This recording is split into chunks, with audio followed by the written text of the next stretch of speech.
episode 160, IRONMAN 7.3 Augusta with Mark Clee. Welcome to the pursuit of the perfect race. I'm Coach Terry Wilson, and with each episode, I bring stories of athletes to you that share their experiences at races in order for you to learn how to have your perfect race. We will hear stories from athletes of all ages, abilities, and races of all distances. So regardless of where you fit in, there's something in it for you. Thanks for spending some time with me today. Now let the pursuit begin.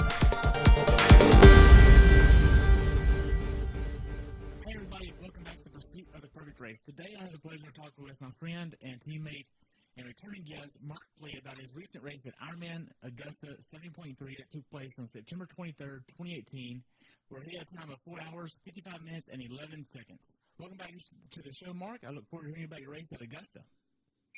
Hey, Terry. Thanks for having me back on. Hey, you're welcome. So, what made you into this race after Buffalo Springs, man? So, I just wanted to do another fall race, and I'd never done this one. Heard good things about it, and I knew there was 8 to 10 people on the team that were doing it, so I thought it'd be a good one. Good time of year. Little tough to train in Texas for races that are around this time, just because you're doing some of your longer stuff in end of July and August when it's 9 million degrees here. So, but the timing really was the big issue. Okay. So how was your training? I know you're under Harold, right? Yeah. So I work with Harold, and really don't think I'd work with anyone else. It was really good for this race. You had me on in June for the after Buffalo Springs, and definitely kind of cool because going over some things for that race, I realized that I needed to get outside and ride a little bit more to feel a little bit more comfortable on the bike rather than just staying on the trainer. It's still important to stay safe out on the road as well, but I was able to get a few rides outside, did like a big gear workout outside, a couple recovery rides outside. So I really think that kind of helped. And then I do a lot of swimming with Masters, but he put in with the local LAC Masters team, he put in kind of some more targeted of his swim workouts. And I hit all those. And I think that helped me because going into Buffalo Springs, I pretty much just did the Masters workout, and that schedule just kind of works out. You know you're going to do about 3K, but the actual set is just kind of whatever it is that day. And then the runs were good. I know before Buffalo Springs, I had missed a kind of a key mile repeat session, and I didn't really miss any of the speed work ones. So I think consequently I had better legs and better effort on race day. Right. So going in from Buffalo Springs Lake, after that episode that we did, we've been in contact a little bit, and you said that you actually learned quite a bit from actually being on the show. Yeah, I did. So I really think it was, I've always written kind of race reports and little blurbs to Harold and to myself about how the race went, but I really think when you kind of spend an hour talking to somebody about your race, you learn a whole lot more because you're like, oh, I'd never really thought about it from that perspective. And even listening to some of your other podcasts, I hear the questions you ask, and so it gives me things to think about as I'm getting ready for the race, or other things and tips and tricks that people kind of pick up. And it's like, oh, I'd never thought about taking a backup, or like I remember. I don't remember which guest it was, but I know one podcast you kind of asked about. Well, actually, I think on almost every one you ask about like PSI you run, and somebody mentioned like oh, it was, so I lowered it down a little bit before and then aired it up in the morning. I was like, oh, I'd never really thought about that from that standpoint. And then different things. The other thing that I think I really learned is you've almost all the ones you ask. What did you do the last 800 meters of the race or the last half mile? And I've heard a lot of people, I always kind of would go charging into the chute and, I mean, I'm not winning the race or anything. So it's like, what's the difference in 3 seconds? If I sprint, I mean, I still want to finish strong, but there's no difference in 3 seconds. And at least for someone at my level, And so I was like, I'm really going to enjoy this, and definitely was hurting at the end. But my my mom and one of my good friends was in about 200 yards from the chute, and so I definitely went over and got high fives from them as I was going down towards the finish. So I think, prior to listening to your podcast and being on it, that's probably not something I would have done. So definitely kind of made the whole race experience much more enjoyable. Right. Now, with Augusta, did you do a lot of breaks in training, and what was on swim, bike, and run workouts? So I think I normally do one brick a week. And then, and it's usually just on the weekends, and it's normally not that long. I don't think actually I really did any.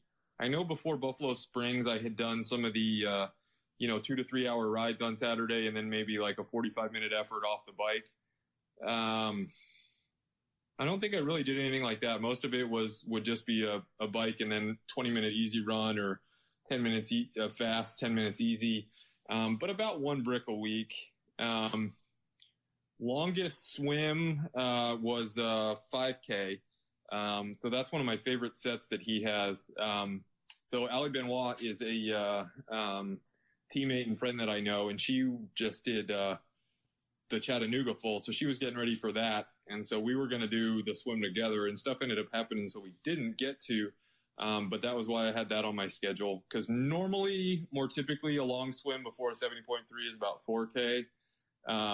But that's the broken 800 set. So you kind of do 16 by 50, 500 pull, 8 by 100, 500 pull, 4 by 200. And you kind of try to do them all at threshold. That's one of the workouts that Harold's given me. And I did that one and executed it pretty well. Longest bike.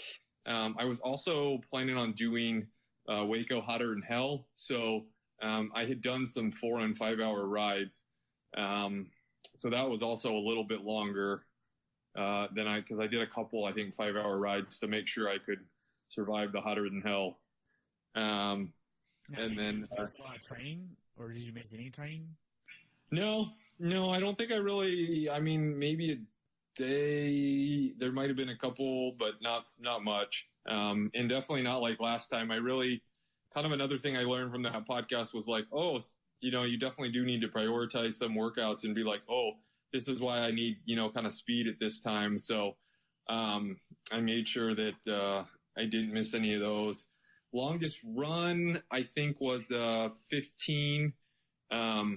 That's another really good workout. It was tough though, because it was about 9,000 degrees that day. I mean, not really, but and so it's a kind of an over-under set, and so you do 4 miles easy. This is another Harold special. So he has some really tough workouts, and I call these one of his. I love the Rocky movies, and so one of my favorite lines is when the Drago guy. And I can't do his voice, but when he's like, if he dies, he dies. And so I think of Harold's brutal workouts like that. And I'm like, this is just one of those workouts that Harold designs on his computer. And he's like, if he dies, And so it's 4 easy, 1 mile fast, 4 at a kind of a tempo pace. So that's like RPE 7 to 8.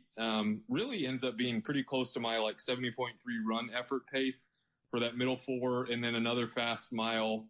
4 miles easy, and then you just try to empty the tank on the 15th mile. Actually, I guess I did about 16 that day because I did a mile cool down. But that one, definitely, when you pull that one off, it definitely kind of are mentally ready that you'll be able to run. Gotcha. Now, whenever you start thinking of when you actually start traveling from Southlake over to Augusta, when did you want to start heading over there? So I flew out to Augusta on Thursday. I think I flew out in the morning and got there in the afternoon. There is an airport in Augusta, but it's kind of difficult to, really, I discovered that it's just as easy to fly into Atlanta and rent a car as it would be to fly all the way into Augusta. So I flew into Atlanta, and then we rented a car. My friend Judith was there, and we rented a car and drove there. And then my mom came in to be a Sherpa as well, and she came out the next day, and she flew into Atlanta and then drove out to where we were in Augusta. Fun fact, I was actually born just outside of Atlanta in Marietta, so I guess that was another reason I wanted to do this race, because I'm technically a Georgia peach. So, wow. Now, how did you get your bike over there? So I was originally going to do tri-bike transport, and then they didn't have enough people coming from this area to have a truck come through. So then I just ended up using bike flights in some local shops. Man, I'm going to have to, it was actually a really good shop in Augusta. And if anyone does this and they have any problems, I think I think the name was Jordan. There was something, Andy Jordan's Bicycle Warehouse was the shop I used in Augusta. And then I used just I used Bicycle Inc. In Southlake here. And so just had them pack it up and ship it over to Augusta. But if anyone does Augusta and they do kind of the bike flights route, I would definitely recommend that shop. My bike ran great on race day. Or if you're in Augusta and you need something with your bike, that was a good one. Okay. So do you know about the I Love My Bike Transport? It's out No. I want to say Frisco or Plano 1. And it's run by a guy named Omar, and he actually does the North Texas side, and he actually goes to a lot of races. Really? Yeah. I'm surprised that's not who you use, because he's like right here in our backyard, and he goes to almost every single big event. Does he? I will definitely look him up for next year. Yeah. So you got there on Thursday. How was the check-in process for you? So this is interesting, because everyone that's on BSR maybe has listened to my previous podcast. I'm horrible at check-in. Always have some sort of snafu. I'm missing some form. It was why I was the last one for the team picture at Florida at Haines City earlier this year. But this one actually went pretty smoothly. So I'm fortunate enough to be I just snuck into the AWA and was bronze. So I got AWA. So the line, although in honesty, when I got there, I think we got there. So check-in started Friday at noon, and I got there around 2:00. And the line wasn't bad, even if you weren't AWA. It went pretty smoothly. I had my license. I actually remembered my USAT card this time. So I had could prove that I was a member, had my number, had my waivers all signed. So it went, really smoothly, actually, which was a good thing for me. Good. Now, whenever you actually think of the check-in process for the bike and getting your bike picked up, how is all this for you? So I used the bike flights, and it went out on Monday, and it got there Wednesday. And I had called them the week before when I was arranging it, so they knew it was coming, the Andy Jordan shop. And so they had it all built, and then I picked it up on Friday. My bike.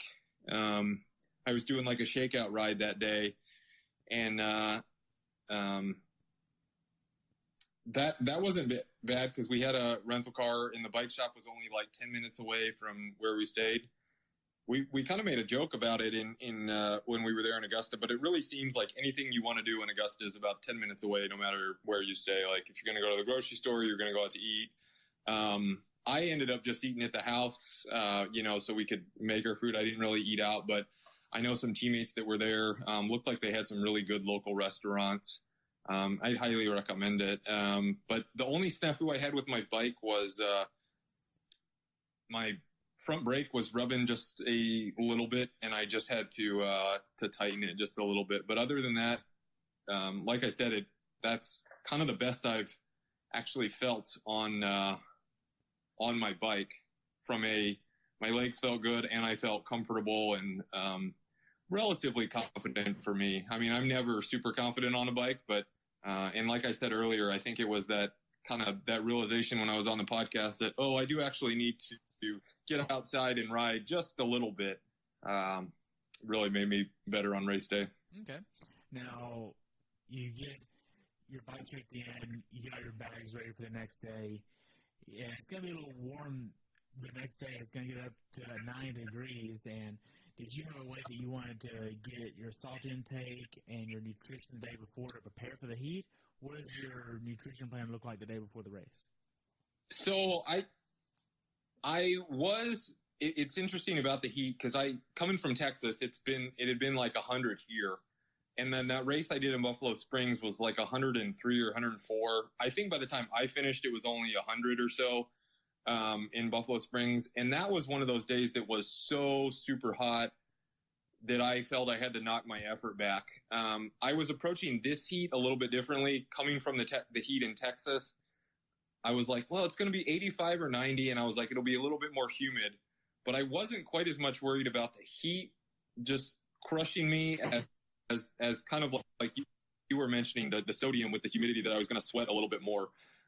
So definitely upped. I usually use either Noon tabs or the SOS. I really, really like that brand. And so just whenever I was drinking anything, probably starting on Friday, I put one of those in it. And actually I discovered this was actually the first time I tried it. I really like Propel. Really? Yeah. And I'll put, Propel, and it has about the same amount of sodium as a Noon tab already. And then I would just put a kind of similar flavored Noon tab. Like I like the watermelon Propel, and there's like a strawberry melon and a watermelon Noon, and I put them in the Propel. So then I was like doubling my sodium. And I did that. The other thing I did with the heat and the sodium was I did pick up a Pedialyte, and thanks to Matt Deal, I knew to pick up the non-prebiotic one for this instance, but I had that for after the race, just kind of to work on recovery. But so definitely upped it and was very conscious on race day of salt intake. And I'm still finishing up my base salt that I have. I really like the delivery system with the tube that they have.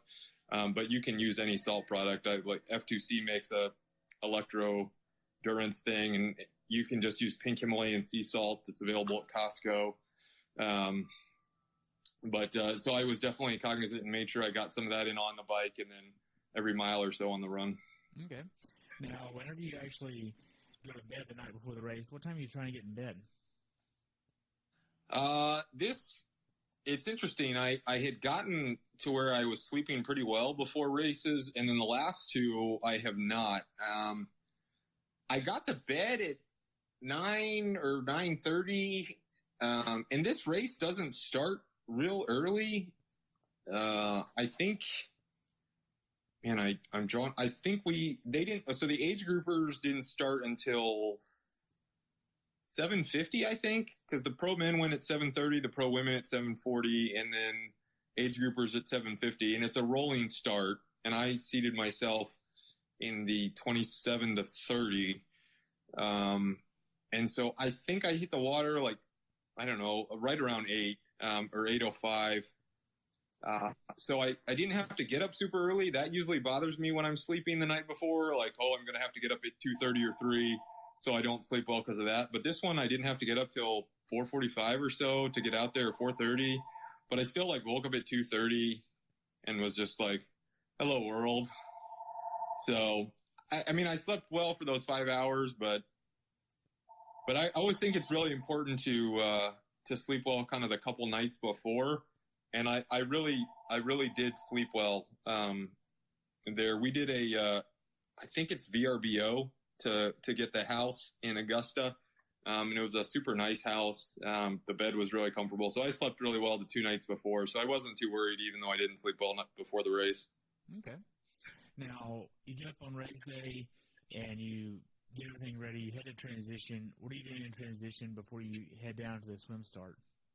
It's a good question, because the people that have gone to races with me always know that I don't exactly know what I do in transition, but I probably take longer than I should.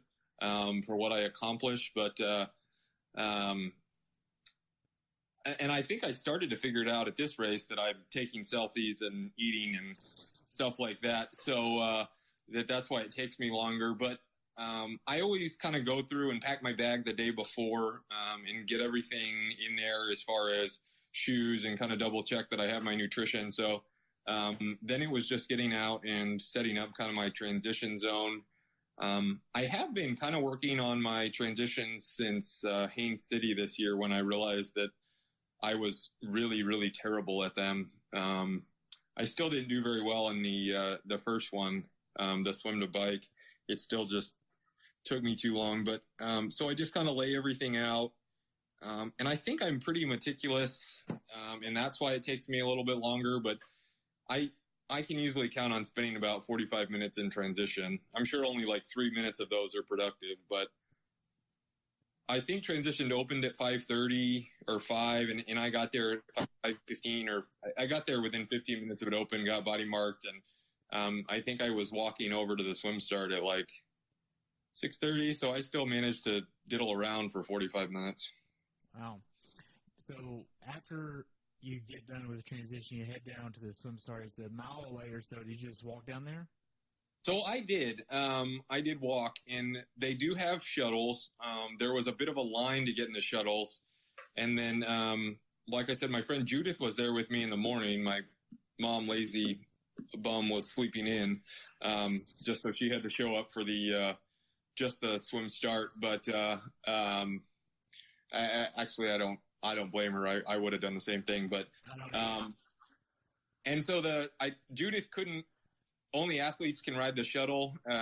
So I was like, and it was, I think, like I said, 6:45 or so. And I was like, well, I normally would, do some sort of warm up before the swim. So I'll just use this mile walk as kind of a warm up. And so it just, I mean, I didn't run or anything, but I just walked over, and I wasn't worried about, at the end of the day, we're going to cover roughly 70 miles. So I really didn't think a 1 mile walk was going to, do too much damage. I will say that I did actually think about, and some of this is from Lionel Sanders, who does some what I think are really good YouTube videos and some other things, kind of like listening to your podcast and people talking about their race day nutrition in the morning, that you really want to try to limit whatever you're expending, so your body isn't having to top the glycogen stores that are there until the race starts. So I was a little bit conscious of that, and did actually do one more gel in the morning, just because I was like, well, a mile walk does essentially take about 100 calories. Any mile does. And so I was like, well, I'll just kind of up one more gel. I normally kind of eat my breakfast and then do one about 15 minutes before, but I did one kind of at the start of the walk, and then another one 10 or 15 minutes before the swim started.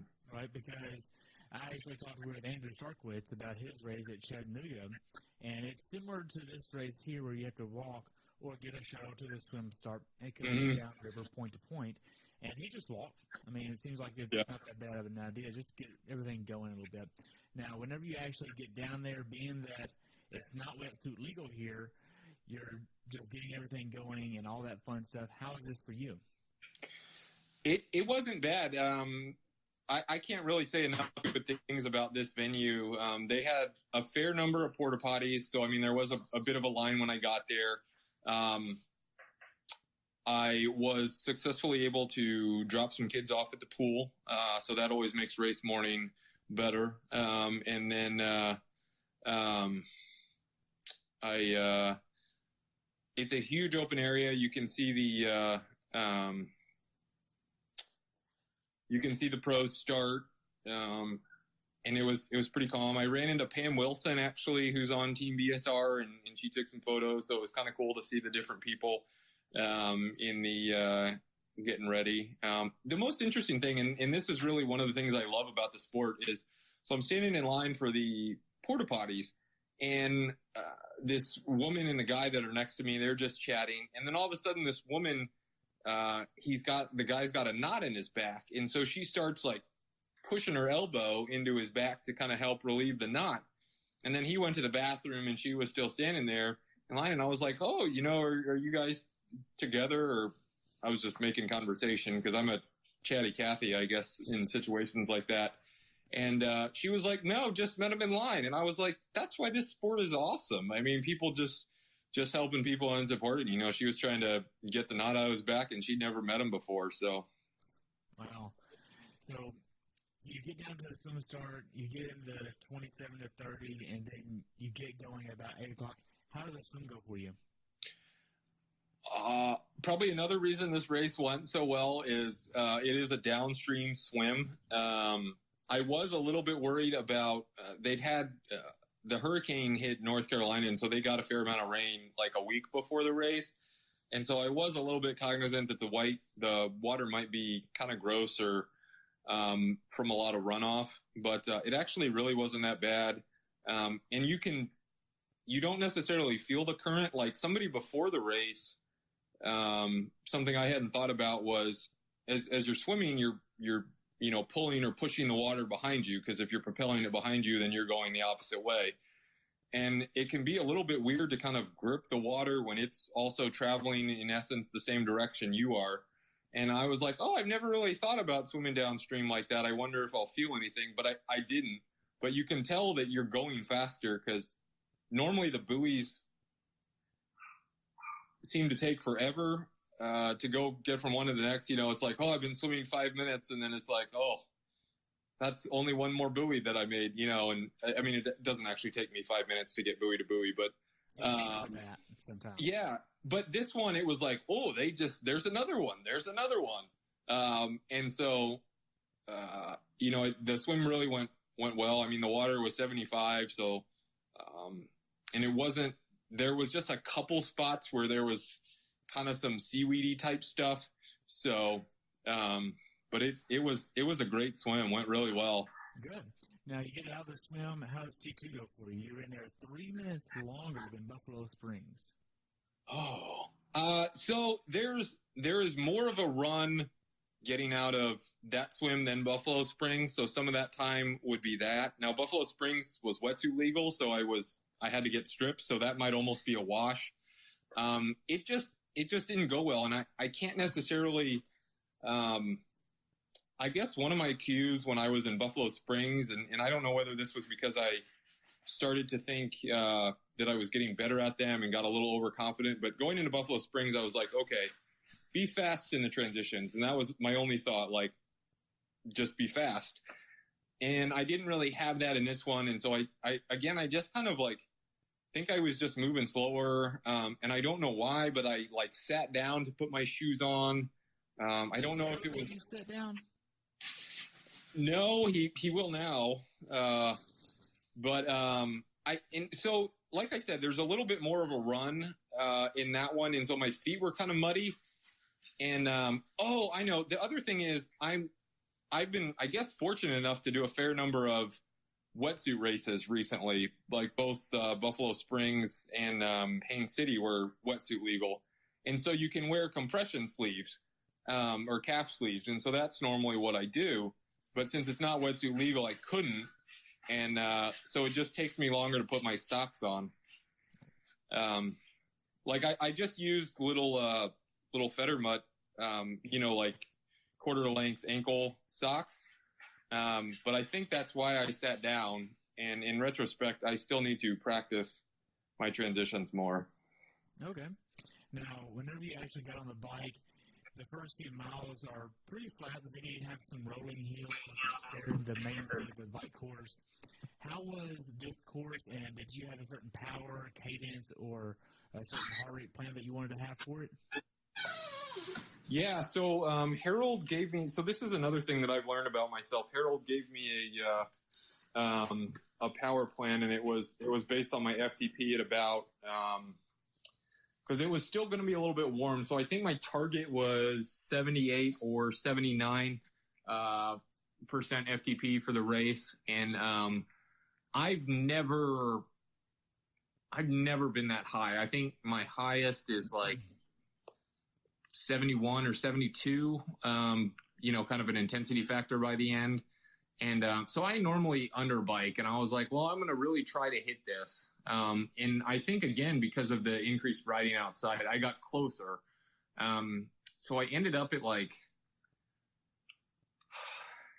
75, right around 75. So I was relatively close to kind of where my goal was. It felt really good. My heart rate stays pretty low, and I was actually hoping that this bike ride would be a little bit harder and my heart rate would be a little bit higher because I wanted to see. So I normally am just right around the top of zone 2 by the end of the ride. That's usually how I've kind of done them. And I know that I need to push into that zone 3 a little bit, so I'm working a little bit harder. And because I kind of was like, well, I had a pretty good race at Buffalo Springs. I kind of just want to see what I can do with a little bit harder ride. And so I hit a higher power number, but my heart rate really wasn't much higher. It was still, by the end of the bike, just the top of zone 2. So there's still work to do to be able to push harder on the bike. Okay. So being that you want to ride at 78 to 79% FTP, what is your FTP? Hey, everybody, I just want to say thank you for listening to the podcast, and I just want to let you know that I've enjoyed having so many people on this show, and I couldn't really do it without your support. Thank you so much for tuning in, listening, and being a part of what I'm doing. If you would, take a few moments to leave me a review over on iTunes. It would help me out tremendously, and enjoy the show. Okay, so being that you want to ride at 78 to 79% of your FTP, what is your FTP? It is right around 300. Okay. So whenever you want to actually look at what you're looking at on the bike screen or on your bike computer screen, what do you want to look at as far as data screens go? So I have a couple things, and some of this is in case anything fails. There are a couple things on my normal, so I just have a watch. I don't have and so the screens I have are my 3-second average power, and I just kind of eyeball that. And so I knew my target was ultimately right around 230. And so I had 3-second average power. I had my normalized power for the whole split. I have speed just in case anything happens, like what my instantaneous speed is at that time. And my thinking with that is, I know that it was around, had I hit my power target, my average would have been around 21.5 or 22. And so I'm like, okay, well, there's some rollers, but relatively flat. And so I knew that, if something happened with the power, the speed would be right around the 20 to 22. And I knew I'd be giving it kind of a similar effort. And then the other one I have on there is heart rate, on the main screen that I look at just to see what it is. Okay. So you have 3-second average, normalized power, speed, and heart rate. Yes. Okay. So, as far as your nutrition plan for the bike ride, what does this look like? So I've had a lot of success as far as tolerability with the F2C, the glycodurance and the hydrodurance, and I still have some of that left. So I've still just been using that, and so my goal is to take in around 300 calories an hour on the bike. And I knew I was going to be riding around 2.5 to 3 hours. So I knew that, and I usually do mostly a super concentrated bottle, and think of the Gatorade Endurance that I get as I go through the aid stations as just kind of bonus. So I had about 700 to 800 calories in my super concentrated bottle of glycodurance and hydrodurance. And then I had another bottle at the start that just had 1 scoop of glycodurance and some electrolytes. So it was a little bit more just like water. And my thinking with that was to use that before the first aid station at 15 to get just some bonus calories because I always plan for a little bit of spillage with the Profile Design bottle that I have. So I know I won't get 700 or 800 calories, maybe closer to 600. And then I had 2 pieces of UCAN bars that Kitty Cole, actually, who's a teammate, kind of turned me on to those, is using about a third of a bar a couple times on the bike to just to do a little bit of a buffer food. The problem I ran into is my between the aero bars bottle broke and was going to come off. So I went over some railroad tracks, and all of a sudden, railroad tracks at the very beginning. Yeah, and They aren't terrible as far as dangerous. They're marked very well. I know a lot of people were worried about that at this course this year because it was a new course and consequently had the railroad track issue. But they had kind of the mats over a lot of them. They really weren't that bad, but it's still enough of a bump that it was probably already loose. And then it like broke and kind of fell down halfway. And I was like, I need to stop because I'm either going to stop or this is going to fall and then I'm going to ride over it and I'm probably going to fall at that point. So I stopped within like 30 seconds of going over that railroad track. And then, so this was only about 10 to 15 miles into the bike course. So I'd had probably 100 calories out of that super concentrated bottle. So I'm like, oh, poo. I still have like 600 calories in here, and I only have 2 bottle cages because I'm terrible at going through aid stations and being able to kind of put them in multiple ones. So I've simplified my life and just have the 2, so I don't have to worry about falling as I'm grabbing a bottle. Because at Galveston in 2013, I grabbed a bottle and ended up running into a car and popped off some guy's mirror. But so anyway, so I had that, and I was like, oh, poop. So I went to I had the bottle that had, mostly electrolytes in it, and I poured that out, or at least what I could as quick as I could, and then dumped the bottle, the Profile Design one, into there. And I was like, okay, well, at least I'll get something out of this. But then I still ran into the issue of, well, now I only have 1 bottle cage, so I'm only going to have 1 bottle for an aid station. Fortunately, it wasn't super, super hot yet. And then I was like, well, I'll get whatever I get down in this, and then it's just going to be Gatorade Endurance. I think I had 2 gels. I usually have those kind of as if something happens and I can't get all the bottle down, maybe my palate will feel more like those. And I didn't have, and I think I had one thing of like 1/2 kind of pack of shot blocks. So I was like, oh man, I only got like 300 calories out of that. And I was just doing some quick math. And I was like, well, that and the 2 pieces of bars, and Gatorade Endurance has like 100 or 150 calories per bottle. And I was like, that'll just have to be enough. And then I just knew I'd need to be cognizant of it on the run. Cause I knew I had some extras in transition that I would take an extra thing of shot blocks for the run in case I felt I was a little bit depleted. But fortunately it wasn't that hot that day.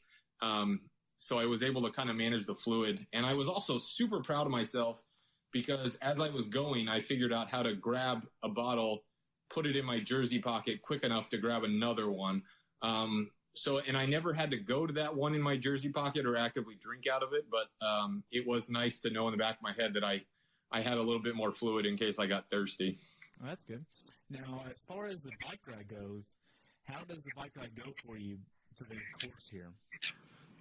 So it's about 10 to 15 miles, pretty flat. And then you have kind of some rollers over the next, 25 to 30 miles. And then you're pretty much done with the rollers around mile 40. And then it's just kind of 15 miles, that are pretty much flat into the finish. And so I had looked at the power file, and started a little bit conservative and just rode ranges on the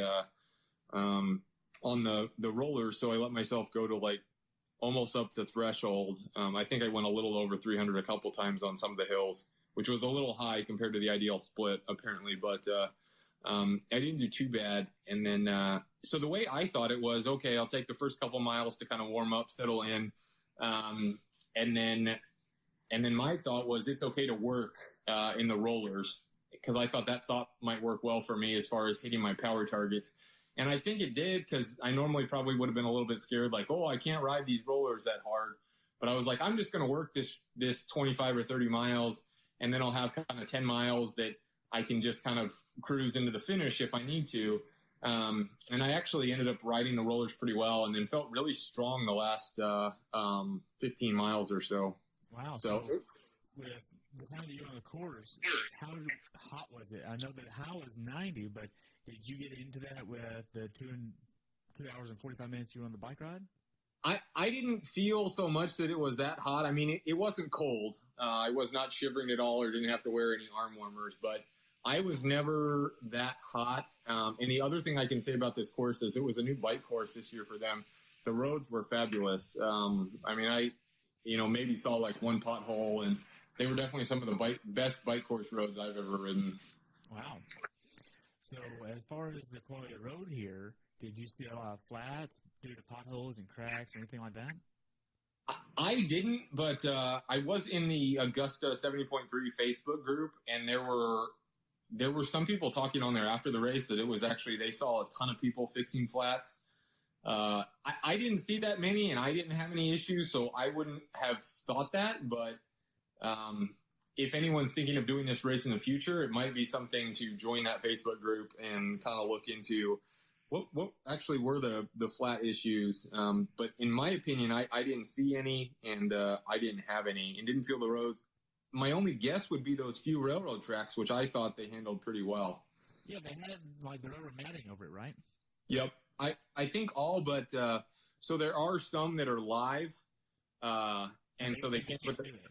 They can't do it over that. So there were some. Now the thing that they do well at that race is they actually had timing mats before any of the tracks that were live. They had worked the schedule of the train, so hopefully no trains were actually going to come through during the race. But they thought, well, if something happens, they had timing mats, so it would have been deducted from your time, the time that you were stopped while the train was passing. So I thought that was really nice. I didn't have any issues with it, but I thought it was nice to know that it wasn't going to really cost you any time. Well, that's nice. Now, whenever you actually start thinking of the later portion of the bike ride, where you're actually getting ready to get in a T2, how does this go? Are you doing anything different to prepare to start running? Because this is not like Buffalo Springs where you're about to go down two massive hills. Yeah. So I knew it was flat, and again, this is something kind of listening to your podcast and thinking about previous races, and I've seen some people. Chris McDonald, our pro, had mentioned something on one bike split about just getting ready. You know, like if you bomb into T2 on your bike, you're gonna pick up like 10 seconds. But if you kind of gathered yourself a little bit more for the run and spun out the legs a little bit, you probably run better and therefore gain 2 to 3 minutes on your run. So I was conscious of that and definitely tried to kind of start activating some different muscles, increase my cadence a little bit the last couple of miles, made sure I got as much of the fluid as I still had with my one bottle cage in as I could, and made sure everything was topped off. Good. So you get into T2. How does T2 go for you? You were in there about the same amount of time that you were in Buffalo Springs, which is pretty quick, about 2.5 minutes here. And then you're out. Yeah, you're in there 2 minutes and 21 seconds. So T2, I thought went pretty well. There's still some things that I can do better. I don't change socks, so I didn't have any time doing that. But I did think that one went pretty well. Now it was humid, and so another thing I did for the sodium that cost me a little bit of time in T2 is I really like the pickle juice shots, and so I did kind of one of those for T1 to T2, and then T2 before the run. So, I mean, that cost me 5 to 10 seconds. I have the cap kind of unscrewed before, so I don't have issues with that. But T2 I was happy with. T1 was terrible. But so. Wow. So whenever you actually got onto the run, how did the first few miles of the run go? It's always definitely some swings in kind of how you feel. And I've started to pick up more that you're going to feel kind of crummy the first half mile or mile. At least your legs aren't going to feel great. So you start out a little bit more conservative, or at least that's what seems to work for me, and then kind of feel your way into the race. But I do think it's okay to, if you have a pace target or a, run power target or heart rate target or whatever, that you can be up closer to whatever your target is. And if you're like, I feel terrible, I still think you can give yourself a half mile, or maybe even a mile, and be like, there's going to be some warming up or getting used to the running. So like, it's no matter how good your legs are that day, it's going to feel kind of crummy to go from biking to running. But then after that, I think is when you can start to reevaluate, I need to adjust my pace goal for this day. I just don't have the legs to hit that. I felt kind of just the typical, like, I got 13 miles to go, and there's only like one hill, and it's probably an elevation change of 3 feet, about a quarter mile out of T1 or T2. And, I was like, oh man, I thought this was flat. And, then your legs feel terrible. And, but then I settled in, and I felt pretty good. I had a couple race plans. Harold had told me kind of to target a progressive run, so I knew I was going to do that. And then in training, some of the big workouts that I kind of looked on is I've done some progressive ones. So he'll give me like a 12-mile run, and just say negative split the back half. I don't care how you do it. So there's a million ways to do that. I usually end up running it somewhere as like a 6-mile effort and a 6-mile effort, or sometimes 4 or 5Ks. So I kind of broke the race down like that. Ideally, I was like, I'll do kind of a 5K to settle in, pick it up for about a 10K, and then let it rip the last 5K. But then as it was getting hotter before the race, I was like, well, I can always just default to just the negative split, and so find that pace that will let me run the second half faster. But I didn't have to default to that one. I had good legs, so I was able to pick it up a little bit, kind of from mile 3 to mile 9 or 10. It's a great spectator course because there's kind of some smaller loops that you run. So if you have any friends or family that are there, they don't have to walk that far. I saw my mom and Judith 6 or 7 times on the run. So it was like every 2 miles, I knew I was going to be seeing somebody I knew. So that really helped. It's pretty well spectated in the main downtown area. There is kind of a couple mile stretch that they're a little fewer, but so it went really well. And then with about 5K to go, I was like, okay, I'm just going to see what I can do. And I was able to push pretty hard. I mean, I was tired by the end. 7 minutes faster than what you did at Buffalo Springs, and this doesn't really have that many hills like Buffalo Springs does. This is pretty flat in comparison. Yeah, and it was, so Buffalo Springs is, it was just so much hotter. But like if I look at my, I use a run power file. Now I don't look at it when I'm running and be like, oh, I need to be at 300 watts. But it's something I look at more after a run and be like, oh, does that correlate with how I think that run should have gone? So just kind of another piece of the puzzle. And that one was pretty much right on what I did at Haines City when I had another pretty good run. Whereas at Buffalo Springs, I think I was 20 or 30 watts, which kind of fits with about the 10% effort decrease from with the heat and stuff. It is a fast run course, though. I mean, I think the pro that won it, Tim O'Donnell, I think that was who won it. Miranda Carfrey's husband won it. I think that's Tim O'Donnell. He was like a 109 or 111 or something. I mean, so that, that's not a Frodeno 106, but that's pretty quick. So it's a flat course. You can definitely go fast. Wow. Now, as far as the run goes, did you experience any cramping or GI issues? No GI issues. Like I said, I was cognizant of that and had one extra thing of shot blocks. And I don't know, I normally will do 3 blocks at a time instead of kind of the prescribed 2, because that's what's worked well for me. But I was a little nervous about with the getting hotter and maybe having some less ideal nutrition on the bike, that it might not go as well. So I did break it up, and I normally just kind of go for 200-calorie snacks in addition to the Gatorade Endurance on the run, like 2 gels or 2 things of shot blocks.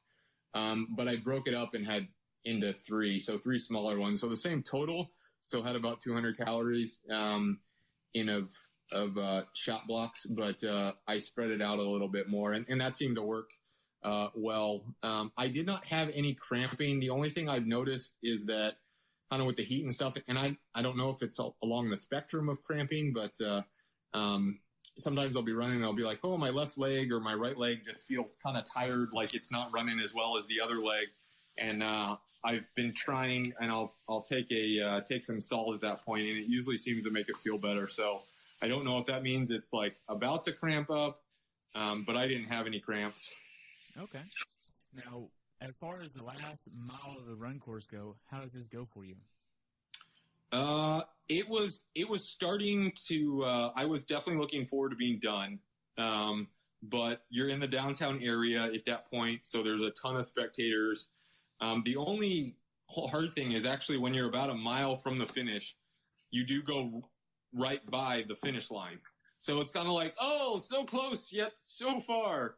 And, but I was definitely able to really start running well. I mean, I think on my watch, I was, by that point around 6:30 or 6:40 per mile pace. So I definitely was still running strong. And then like I said earlier, because of being on this podcast and listening to it, I was like, I'm going to enjoy this last half mile because I knew I'd be around 4:50, and I was like 3 seconds, whether I go sprinting, balls to the wall into the line isn't going to make a difference for me. And, so I enjoyed it. And like I said, that was the first time I'd kind of given anyone that I knew high five down the line. And then, I think there was a couple kids too. I gave them some high fives. So, I definitely, enjoyed it. And, the finish line was really pretty good. Wow. So how was the finish line for you? It was awesome. I still have not, I want to someday pull off the kind of like jump and heel click picture as I go through the finish. I was a little bit tired, and I thought, if I try that today, it's probably going to end up with a face plant. So, I still didn't try that, but, other than that, it went well. Wow. Now, after you got done with the race, what did you do next? So, I always do just a little short jog. Colin Prinsloo, who's, and Colin, if I said your name incorrectly, I'm sorry. He's a teammate. He's a super fast guy.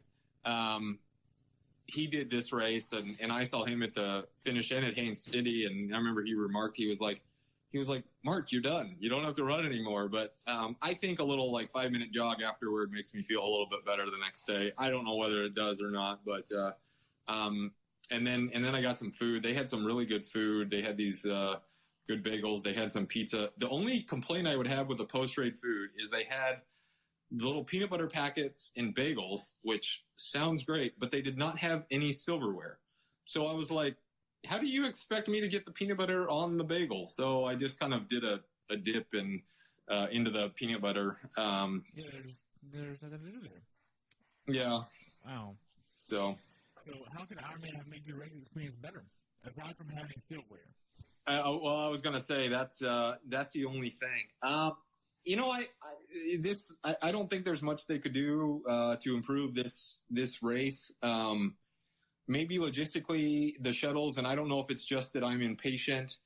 But so I just ended up walking back to transition, or actually jogging some of it, which was probably dumb on my part because it was starting to get a little bit hot at that point. But I just wanted to get to my bike. They did have one of those time limits that they really stuck to as far as you can't get your bike out of transition until 2:30. And a lot more of the races I've done recently are a little bit lenient on that. Like, no, you're not really supposed to get it out, but you can. I was probably tired and definitely a little snarky at the time. And it was like 2:15. And I was like, I need to catch a flight, even though I didn't actually have to catch a flight. And the lady was like, no, you can't leave. And I was like, is somebody going to tackle me if I try to walk out of here? And she said, actually, yes, there is a man that will, and you will be disqualified. So I promptly said, okay, and went and sat down for 13 more minutes and then wheeled my bike out at 2:30. I also apologized to the woman on the way because I was a bit rude to her, but that would be my only request, that they're a little bit more lenient on getting your bike out earlier. Okay. Well, being that we've already covered a lot of the other questions I normally ask afterwards, we'll just go ahead and wrap up with the final two questions, and that's how can athletes follow you? So they can follow me on social media. I'm probably most active on Instagram, and that one is TheRunner1621. They can also find me on Facebook as Mark Clee, and then my Twitter is Tall Sexy 1621. So that name is a shout out from so Chris McDonald is obviously Big Sexy, and then but Aaron Gray, who's a teammate, when I got on the team a couple years ago. He said I dub you Tall Sexy. So Tall Sexy 1621 is my Twitter. Wow. Well, I only have one more question for you, and that's... Oh, this is a new one, right? Yes, this is a new one. Sweet. Your second time, I got to ask you something new. So, in order of importance for you, what do you feel is most important in order? Mental grit, nutrition, or fitness? Oh, man. What a great question. Oh, man, they all roll together. Because it's one of those, you can't really, in this sport, have one without the other. And some of it would depend on the day that you were having. If you're having a worse day, mental grit is going to be the most important. If the conditions are more adverse, it's going to be the most important. For me at Augusta, I would say my fitness was the most important because the conditions were pretty good. So nutrition, I think you can be a little less on point with your nutrition. I was still very cognizant of it.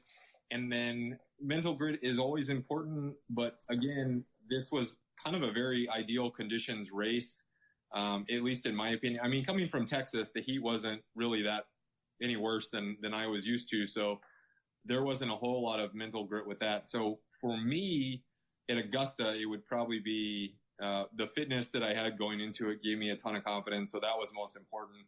Nutrition, I think, is second. Because that's always, I've heard several times nutrition is the fourth discipline in triathlon, and I truly believe that.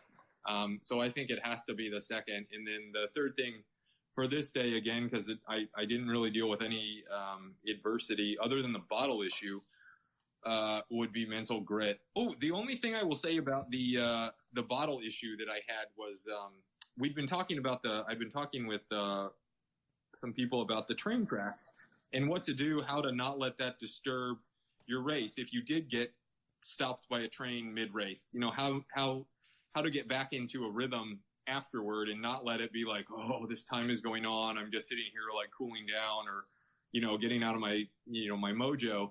And they were like, just look at it as you're getting a 1 to 2 minute just rest in a hard workout, and it's like, it's free rest. So, I had the bottle incident happen, and then, I could tell right away, like the first 30 seconds, I was a little bit, I don't know if the word is anxious or uncomfortable, but I was like, oh man, that sucks, that happened. But then I was like, oh, well, I got 1 minute of rest, so it's like, okay. And then I pretty much instantly felt better and was like, I'll just take advantage of that rest and kind of go from here and regroup. So, that was the only adversity I faced and the only, mental grit I had to use that day. Well, good. Well, Mark, it's been great hearing from you again, and I look forward to following you in the future. Where can I follow you next? So, I'll be doing a half marathon in December. The Dallas, the old, I think it's just called BMW Dallas. Yeah, it's the BMW half, yeah. The old White Rock one, though. And then Chattanooga, 70.3. I'll be there, man. Yeah, sweet. Are you racing there, or are you just going there? I'm racing. Okay. So you're coming back after Marine Corps this fall, right? Yes. To Triathlon World. Awesome. Awesome. Well, have a good day, and we'll talk soon, okay? Yep. Thanks for tuning in today. I hope you were able to learn something from today's episode. If you enjoyed the show, please take a minute to leave a review on iTunes or share it with a friend. Be sure to subscribe so you never miss an episode. If you'd like to see pictures from this athlete's race, learn more about who I am, what I'm doing, or be on the show yourself to share your story, check out my website at CoachTerryWilson.com. Until next time, continue the pursuit.